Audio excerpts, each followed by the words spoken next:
Welcome to Getting Ghosted. This is an Intuitive Soul Collective podcast, and I'm your host, Allie Horner.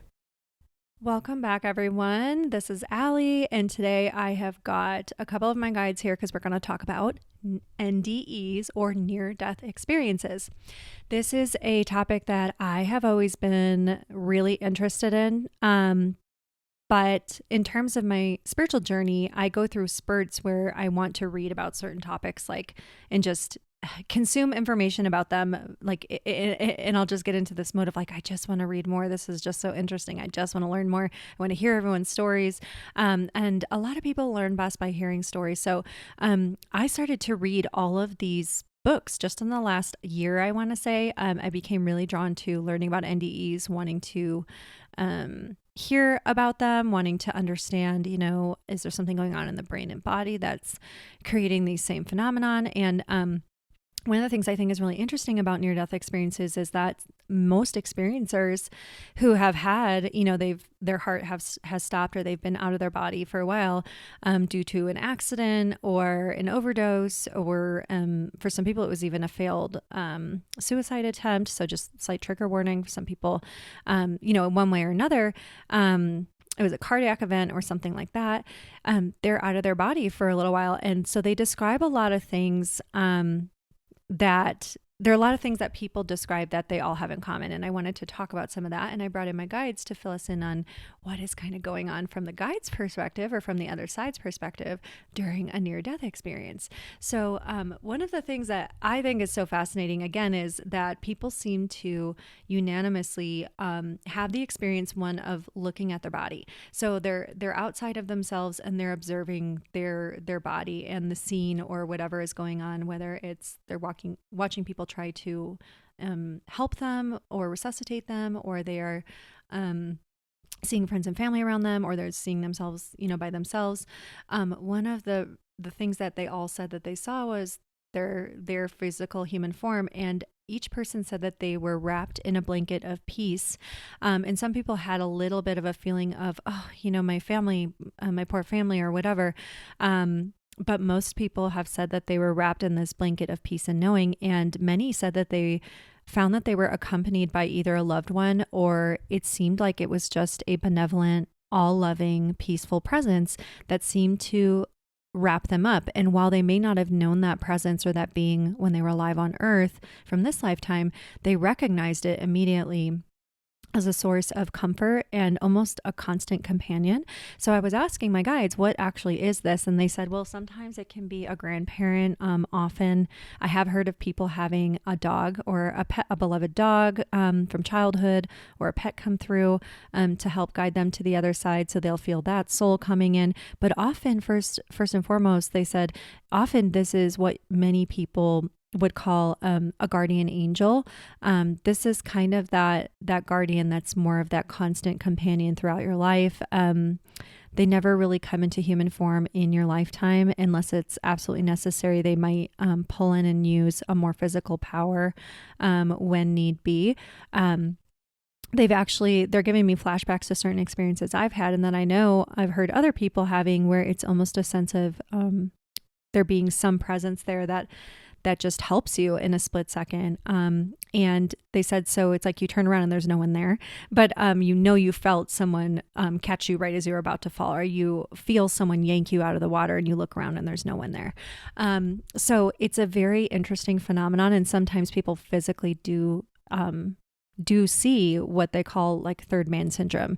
There's someone there who's talking to them, who's helping them. And then they go to ask the paramedics or whoever, oh, where'd that woman go that was helping me? And they're like, what woman? No one else saw it, but she was right there. And sometimes people even see the person still there, but no one else can see them. So, but it's always this helping, guiding force. And so the guide said, yeah, that is often a guardian angel. And they're assigned to you from birth and before. They're a constant companion and a benevolent being, and they're always here for your best and highest. And they said, so if you're at the time of passing, the guardian angels can only do so much. They can't prevent every little thing in life, but they are here to support you and guide you throughout your lives as this all-knowing, comforting force. They're not here to do any harm to you or to others. Now, the other piece that people have said is really common is the sense of being wrapped up in peace and in entering this white light, feeling like they need to move toward the light and feeling very strongly like this is exactly where I need to go, and a sense of quote unquote going home. And I've even hear people on earth at times when they're really struggling with their awakenings or they're struggling with life, they will say to me, and I've seen myself and many of my friends go through this. Luckily, I'm not in this anymore, but I went through it very briefly years ago. And it's this feeling of missing a home that you can't quite remember and you don't know where it is because it's not a physical place on earth. It's just this sense of, it's more of a state of being that we're missing. I don't know that we will ever have human language for it or vocabulary for it.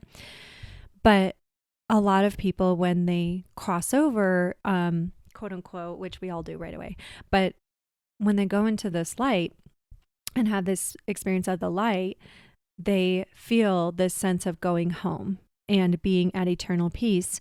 And I asked the guides, where does that sense of eternal peace come from, just for the people listening? And they said, well, when you are no longer in your physical body, you no longer need to hold fear, and you no longer are in a physical state. So you cannot hold anything that would be a fear-based or denser emotion, any anger, hatred, fear, sadness, grief, guilt, shame. Those things completely go away, because they said to err is human. It's kind of, these are things that are of the human experience. And so they're saying there's no need for you to continue to take them with you. And literally, physically, you cannot.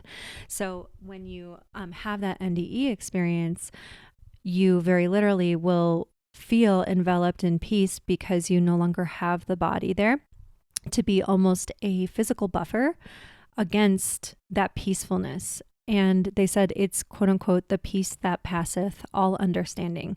It is, they said it really is such an eternal place, and they keep saying it runs through your veins. It is you, but often our physical experience with all of the density that it has makes it difficult for us to feel that peace intrinsically. They're also stating that in an NDE, what kind of happens is that the soul gets sort of jostled and moved out of the body. So it's not something where the soul is totally untethered. They're showing a cord of light still linking to the body. So the body may not still be operating, the heart may have stopped, or the brain may have kind of shut off, but that soul is still somewhat, to a degree, tethered.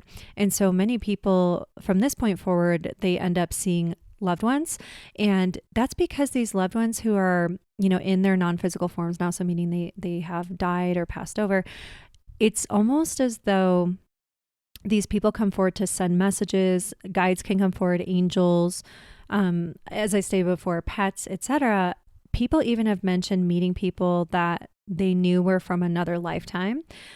And these souls come through to provide messages, comfort, joy. One of the common experiences that's spoken of as well is communication with them. They can see their faces, and they feel and see all of these otherworldly colors and lights. And it's almost like there are colors that don't exist on Earth, and there's more of a translucence and an ethereal quality to things. Everything is brighter and more sparkly, and there's almost the sense of peace, eternal peace and ecstatic bliss at the same time. And they'll see these beings or people that they knew on the other side, and they can telepathically communicate with them, and they can see their faces and their mouths, but their mouths aren't moving because they don't need to have mouths because they're non-physical, but it's almost as though they project an image of still being there. So they feel very wrapped up in this peace. And often people will describe a lot of lights and colors, being able to fly. And now this is where people have different experiences depending on how long they have that NDE experience. Some people have had very long ones where they feel as though they're there for a lifetime, and some people have very short and sweet. They don't quite make it all the way through the tunnel of light, and their communication with these beings may be very short and sweet. Often these beings will pass messages to them, and many people have said, I only remember certain things, and one is that I was meant to come back to my lifetime and I was told I can't stay. That's a very common experience for NDE people. And I thought to myself, well, what's the point of them all coming back? And intuitively, I just knew to share this message that death is not the end and that there's no reason to be afraid of it.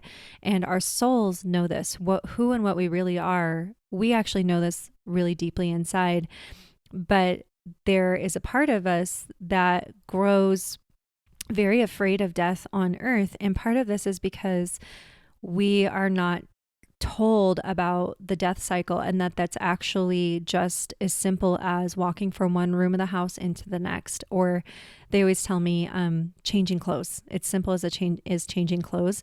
People often will look at certain types of traumatic events and they'll think this must have been so awful, yada yada, and it is. And I don't want to invalidate that pain and things like that, because people do experience pain, of course, and there's no excuse for causing anyone else any trauma or hurting anyone else or anything like that. So I don't want to make it sound like that. But they do describe that even when people go through really intense things where you would think, oh my gosh, this person got, hit by a car or run over, or, whatever happened to them, they fell from a great height. They describe a sense of being enveloped in peace, almost as though sometimes it's because their pain was so intense that their body shuts it off, so that they don't have to go through all of that. But there is this sense of, again, them knowing that they are one with everything, that they are not their bodies, and that they're meant to come back almost to share what they experienced with the right people at the right time. Some people feel called to write books. Some people feel called to do speeches. I know Anita Morjani, her book was really powerful to me. And I know that she's done some public speaking since, and her Instagram is really cool. And what she has felt that she is here to share is, for her personally, I see a lot of overcoming fear. And that's another really common thing with NDE experiencers, is they come back and they're no longer afraid of so many of the things that they were. They don't care as much about rejection. They don't carry as much guilt for things. They don't carry as much fear about dying or living this way or that way, or according to certain cultural constructs or unwritten cultural or societal rules that they start to realize those things just don't really matter that much. This is also stuff that can happen during a spiritual awakening, as well, as we sort of shed those layers and we start to realize there's really just not so much to be afraid of. And that is part of why it's called an awakening, is we become more awake and aware of what life really is for and what our souls really truly came for. And it's such a beautiful thing that people get to experience. Now, I've got a couple of my guides here, and they are saying, we want you guys to know you do not need to have a near-death experience. So there's no reason to try to take yourself out of this lifetime. You can work with the other side and bring in more and more of that feeling of peace. And they're showing it like their hands coming together, like the two worlds meshing more and more and coming closer and closer. They said you can do this through meditation, and you can access this place through your dream state, through intention, and many people do already, but it's harder for them to remember it and bring it back. But meditation will help, and they said, especially transcendental meditation. They are saying, now, we don't want you to be seeking to leave the physical human form. That's not necessarily the goal. You do come here for a reason, a season, or a lifetime. You are here for a purpose, and it is a divinely guided purpose. And if you're here, there is still great love here for you. There's no reason for you to go. And so they keep saying, now, there are many ways, though, to bring that feeling of home. That feeling of home that people miss is really this sense of home and peace within themselves that they were meant to bring here and try to instill on earth in order to bring more of this higher essence, I guess you could say, or this otherworldly quality of the soul and source here down to earth. That is part of why we're all here collectively as a collective purpose. And so this is going to bring, I'm hearing that song, I'm hearing Hallelujah, that Christmas song, a song that's really big around Christmas, and the part where they talk about peace on earth. And I'm very clairaudient for those of you guys who haven't heard me speak before. So just so you know, I get a lot of songs, and I hear from the other side, but I get a lot of songs and a lot of sound bites and stuff. So if I chime in with certain songs that are coming in, it's because that song means something in this time frame. Sometimes it's funny, sometimes it's very sincere and poignant.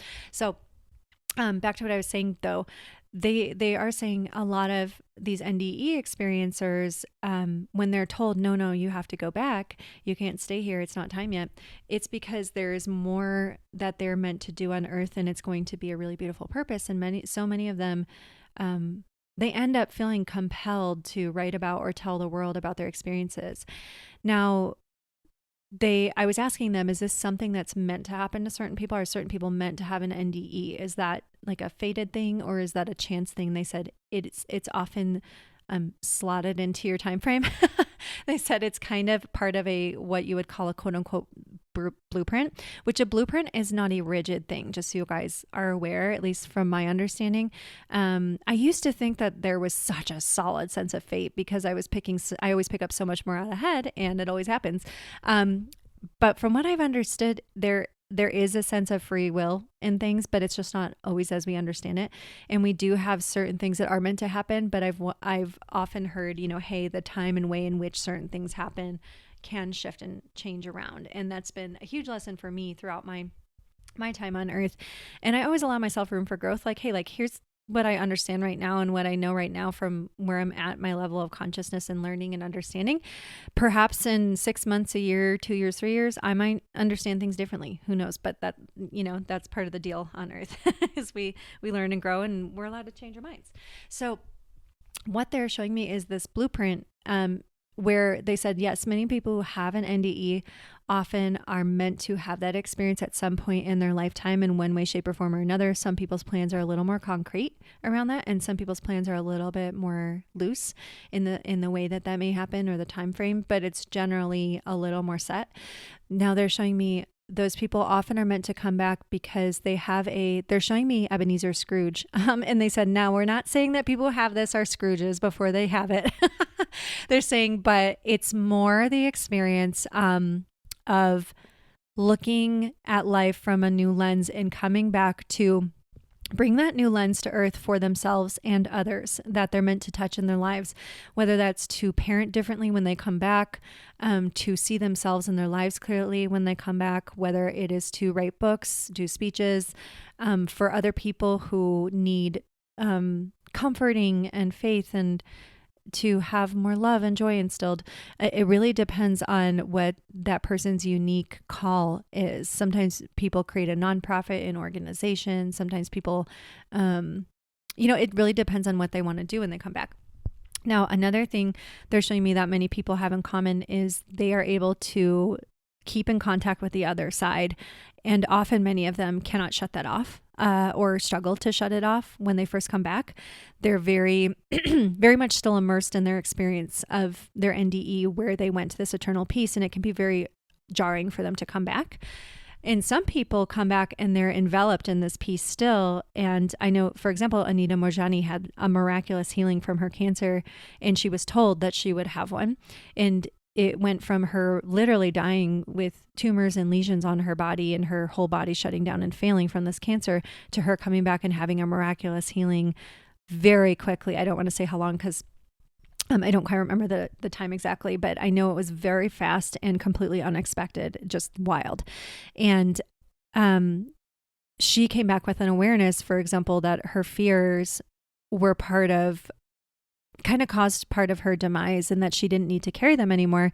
And when you look at her, she looks like she's radiant. I've noticed that with people who have had NDEs, is they carry this different quality in them, and they have a youthful appearance. And to me, it's always in their eyes.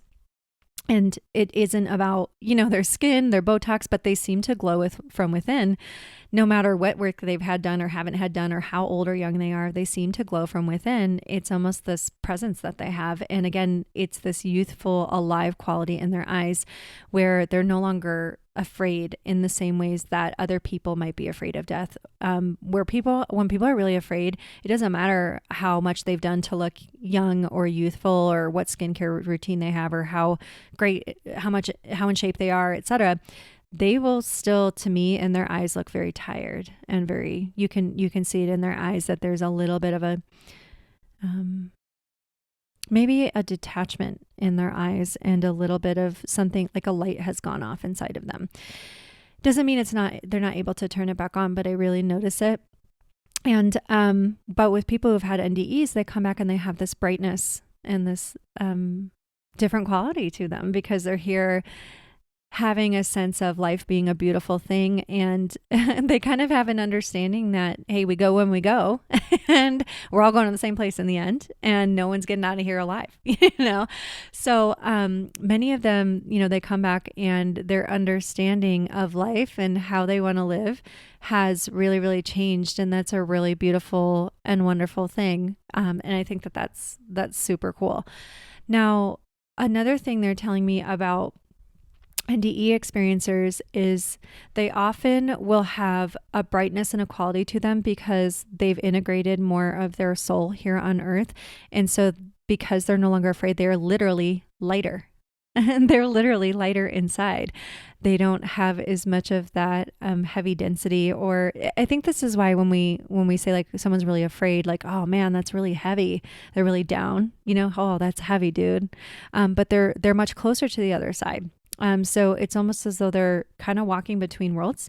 So that their mediumship ability and their ability to have almost a higher consciousness wisdom, more of a bird's eye view of life, more of a universal wisdom that drops through them, it makes them less afraid of living. And they also often will continue to receive guidance throughout life or feel a presence or feel guided. Many of them, as I've mentioned, they do become mediums. Now, whether they do medium readings and communicate to the other side for other people or not is kind of to each his own. But there are some people who they never lose that connection ever again. It stays with them their whole lives and they become eternally aware of it. And in addition, because of their NDE experience and getting to speak to certain loved ones and their mediumship experiences when they come back, they don't feel that sense of loss or grief anymore around loved ones who pass because they know and feel them all the time. They know that they'll be right there. They know that they've just made a transition and eventually there's no reason to really grieve in the same way. So while they may still kind of grieve the physical, they don't feel that sense of intense grief, guilt, or loss that a lot of people feel when they don't have an understanding that their loved ones are still very much there on the other side and that we can still communicate with them. So, in addition to that, with the NDE experiencers, I have I have Eric popping in. He's waving and he's doing a little dance, and he's like, "Ta-da!" He's welcoming himself, I guess we could say, introducing himself, and I'm hearing cheering from both sides, and I'm seeing him waving to the crowds, like, "Yeah!" They're like, "Eric has arrived." Greeting his fans. So, and he's coming in and he's saying, now what I want y'all to know about this near-death experience is you can have this experience on earth when you're able to strongly center yourself and get grounded. And he said, and then say, okay, spirit source, what do you want me to call forth from within? He said, now it's not about having to get outside of your body to have it. It's not about having to almost die to get there. He said, many of you are meant to be channels for this wisdom and insight, beauty. And he's saying truth. And he's putting his hand in a fist over his chest, which for me shows like self-compassion and higher wisdom, love and belonging. And so he's saying, yes, like all of it. Yes, yes, yes. He said, many of you are meant to be the purveyors of real truth here on earth. And that's why we're having so many people touching the beyond from their current worldly and earthly experience. So while there'll be some people that have NDEs in order to do that, whether it's at a young age or older, it's kind of up to them. He said some people may have had NDEs and they don't even remember it. Like sometimes it was when they were being born. Sometimes people's brains block it out and they don't remember it until later. Some people have a very obvious NDE and later in life and they they do recall it. Now he's saying, but many people, they begin to have these quote unquote awakenings to the other side, to there being something more, and they start to be able to touch that other side. And he said almost the walkers between worlds without having the NDE. And that's part of what's happening with the consciousness shift and everything that's been going on. He's saying this has been going on for quite a while. So this is a very long-term action plan. It's been going on for quite a long time. And he keeps saying there are certain substances that can help you get there. And he said, we don't judge that on their side, but he said, we don't want you to use those certain substances, first of all, because a lot of people's systems don't have as great a capacity to use those substances and have that go well. He said also some people who are really, really sensitive, using a substance doesn't put you in any control over your sensitivity and your heightened senses. You kind of have to wait for it to wear off and hope for the best. He's saying now, some people are using them to try to get there, but then he said it's almost like they're not accepting that, hey, like, you don't have to try to push forward. You can actually use meditation as a tool. And he said, we would rather have you kind of shift your lifestyle and go at it a little more slowly if you're wanting to work with things, rather than try to use a substance to touch the other side. However, some people, they get one real good, trip. They have one really deep meditation, or they have that one NDE experience, or they have this one like really profound life experience, dream dawning that kind of comes over them, kind of like a satori or an enlightenment experience. And that's all it takes, is just that one time. And he said, now we don't judge it. We would tell you to stay off the substance train if you can, because of how that can F with your system when it wears off for a period of time. And sometimes you end up in a place you're not ready for, in terms of your mental emotional state. But he does keep saying there are more and more people that are going to be able to kind of quote unquote walk between worlds, and will be able to bring through more of, it's not just information and wisdom, right? It's not just messages from the other side. It's not just concepts and learnings and things that are communicated through, he's showing like me, like your vocal cords. He's saying it's really more about the energy that these people are carrying, and how when more and more people are carrying this energy, whether they want to be mediums on earth or not, they will carry this energy through them that becomes part of a larger collective awakening. He's showing one person sitting in a little wine bar or a coffee shop, and there's someone who's a little bit more tuned in, tapped in, turned on in terms of that higher essence or other worldly quality, that knowing that we're all connected, that we're all one, that home is right here within us, and that we never really die, and we can rest a little bit more in that eternal peace here on earth if we choose to and want to embody that more. And that type of person, their energy, he's showing their energy in terms of an auric field spreading out into the room around them. And then he's showing other people who are a little more stressed, or, very anxious, intense, brooding over something, stewing. They kind of just get this wave of peace, and he's showing them suddenly having an awareness of, yeah, I'm just going to drop that thought. And all of a sudden they're not thinking about that thing anymore. They're not brooding. They're not stressing. They kind of might get an inspiration to get up and go for a walk, or phone a friend and say hi. Or maybe if they were brooding, they call that person and say, hey man, I've been really thinking about this, and like, I love you, man. And can we just start over? Can we just say, hey, we both made some mistakes, and let's try again, or hey, let's part in peace, or whatever the right thing is. He said there'll be this dawning on people. They will have an intuition and an experience where they very suddenly are like, hey, I think it's just time to do this differently. Now, in terms of that, he's saying, so it is important for these people to be here. I'm so sorry about that beeping. Eric's over here chuckling. And I, just so you guys know, I do not have a podcast studio to work from. I'm in a little apartment, so I got to work with what I got. But so back to Eric goes, and back to our show. But what he was saying is, it is important for people who are communicating with the other side, or even if you're not, in that mediumship ability, but you just feel that lightness and that peace that passeth all understanding, or you just have this knowing of everything's going to be okay, and I'm here for a reason. And, I know that there's more to life than what meets the eye, and there's so much more magic out there, and my loved ones are always with me. All those little things that come back with the NDE person, we're all connected. He said that it does matter that you're here, and you're here for a purpose. And that, so if you're back, he said, welcome back, enjoy the ride, which we know you will. But he does want to impress upon everyone that if you're here for a reason. And he's saying thank you to everyone for being here, because he knows this is not always an easy ride for everyone. He's like, some people really got it rough. Like, it's a really tough lifetime. for some. And he said, just trust us on the other side. If we could change everything on earth, we absolutely would, but that's not what we're able to do. So he is saying, but now you guys, with this spiritual shift over time, you can have positive impact and change on others wherever you go. And he said, now the main thing to remember in terms of the NDE experiencer and what's going on there is that you don't have to have that in order to, to carry this lightness within you. He said, again, we want you to know, though, that if you are here, you're here for a reason, and your guides love you, and we support you, and you are here to do something really, really, really powerful as a larger collective. And he's saying, we don't want to give you too much for today, but thank you guys so much for being here. He's saying, I bid you adieu.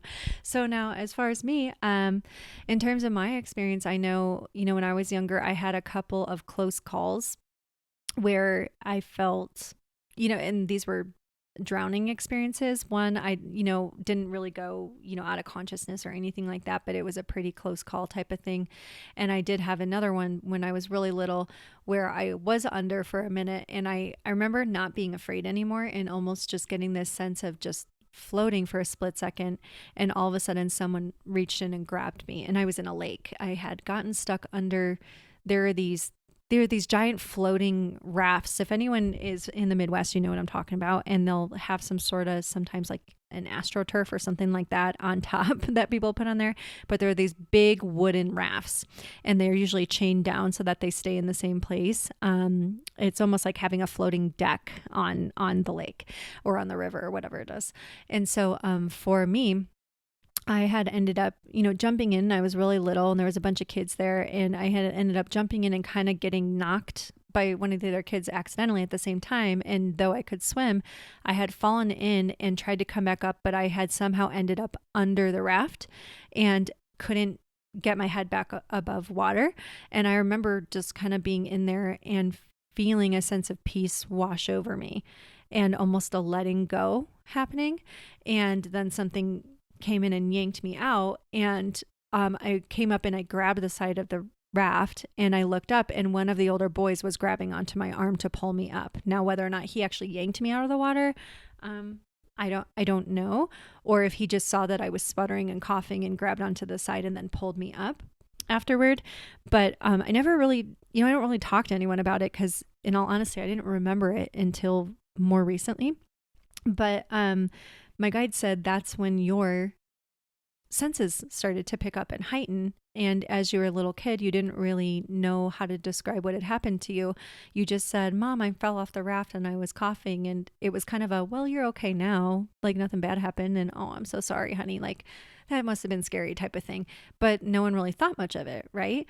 But when I thought about it, I went, yeah, I guess, actually that would have been around the time that I started to have more medium experiences right after that. I was seeing grandparents that I had never met, and great grandparents that I had never met on the other side coming to visit me. And I started to get these sixth senses about things, and at least more consciously. And so for me, I know that that's when I started to have more experiences. And then I actually had shut everything down, like I mentioned, and then I had a reopening of the door later on, which was very, very quick, and I wouldn't recommend going that route.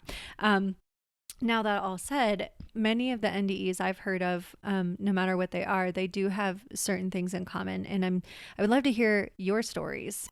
Feel free to share your stories at the link that is in the show notes.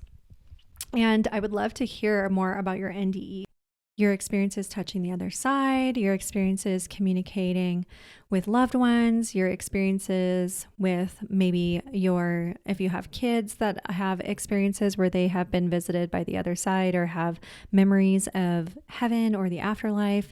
I would love to hear about those experiences. Feel free to share them at the link in the show notes because I will potentially be using them with your permission on a future episode of the podcast, as I'd like to bring through more listener stories and have a couple of episodes that are dedicated to listener questions throughout the coming months.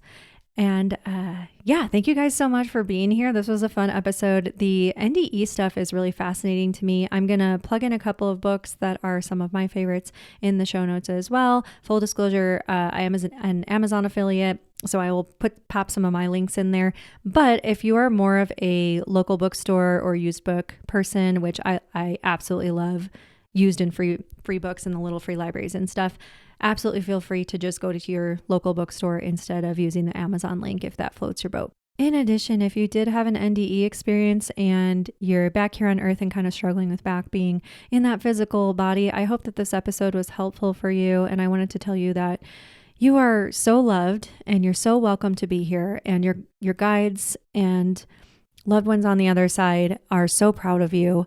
And I promise you that you are here for great purpose, and there is so much more that you are going to get to do. And right now, just do your best to get reacclimated to your physical form. Get outside, appreciate the beauty of nature, revel in the wonderful things that life has to give you. And you will start to understand what you're doing here and why you had to come back, I promise. So that all said and done, for anyone who has had these experiences or is struggling with any of these thoughts of wanting to quote unquote go back home, I wanted to plug in the National Suicide Hotline here, and also just let you know that there's absolutely nothing wrong with going to therapy and getting professional support. I have gone to therapy myself on and off. I do mediumship, so I'm holding, a lot of grief for other people. It also helps me sort out my own thoughts, and it can be really, really supportive for me at times when I need it most. And plus, I always say to people, we all deserve support. There's no reason to go it alone. There's no reason to try and figure everything out on alone. I know that especially Western cultures can be very, very hyper individualistic and hold those cards close to your chest and don't tell anyone your feelings. But I really want you to know that you absolutely deserve to have support and kindness, and therapists can be a great source for that, especially when you find one that really jives with you. So don't be afraid to get additional mental health support if needed. And the National Suicide Hotline phone number will be plugged in the show notes for anyone who's really feeling like they may need that. In addition, my Patreon membership is open. It's under the name Intuitive Soul Collective, because that is the name of my business and is part of this podcast, Getting Ghosted and it's Intuitive Soul Collective LLC. Now, the Patreon has 4 different tiers. One is a group for podcasters. They're going to get the behind the scenes from the podcast, and also in the future when I do sponsorships and things like that, they will get ad-free episodes. They'll get behind the scenes extras and interviews, little snippets, things like that. They get to vote on future content for episodes and all of those fun things. And then they will also get first dibs on readings and discounts when those open in the future. The other tiers are really fun. Some are more dedicated for people that want to learn with intuitive games, a channeling membership for people who want to learn how to channel their guides, channel ideas, channel a whole book, channel wisdom, or they're feeling really like they're stepping into a sense of calling and purpose, and they want to be supported by the group there. There's another group for intuitive games for people who are just kind of getting started with intuition and they want to strengthen those spidey senses. It'll be more fun and just playful and practical. So I've been posting intuitive games in there that you guys can play very easily with each other or on your own throughout the course of the month. And then there is a book club that we'll be doing a couple times a year as well. And then there's another group where it's just you just get energy updates from my guides and little updates on different things going on, guidance from them, etc., on a collective level that'll be uploaded in there. So if you have questions about any of that, always feel free to reach out to me. I'm also on TikTok as Spirit Speaker 25, no periods, no dashes, no extra eyes, nothing else. Be careful. There are a lot of imposters out there, but that is my only account for readings. I just wanted to mention that because a lot of people have been asking and saying that imposters are reaching out to them. I will never solicit you through DMs for readings. I don't do any of that. I'm always let people come to me type of person. And so I will have links to my readings and to the Patreon in the show notes for anyone interested. All in all, I hope you all go have a fantastic day. Thanks for coming and listening to Getting Ghosted.